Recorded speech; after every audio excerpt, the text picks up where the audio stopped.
শুধুমাত্র নবীজির প্রতি দরুদ প্রেরণ করার আমলটাই জিকির হিসাবে সবচেয়ে বেশি করেন, দোয়া হিসাবে যদি এটাই আপনি সারাদিন করতে থাকেন তো আপনার জন্য যথেষ্ট হবে, আল্লাহর কাছে আর কিছু না চাইলেও চলবে।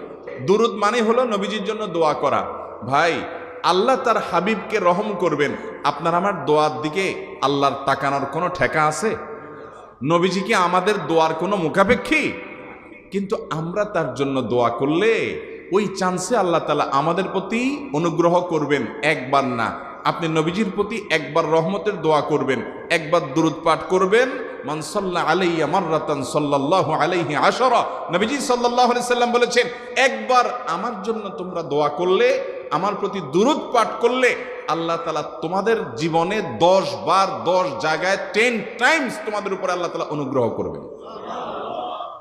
আপনি টেরও পাবেন না কত জায়গায় আল্লাহ অনুগ্রহ করেছেন। আল্লাহ বাঁচাই দিয়েছেন, একটুর জন্য শেষ হয়ে যান নাই। ওই যে দুরূদ পড়ছেন,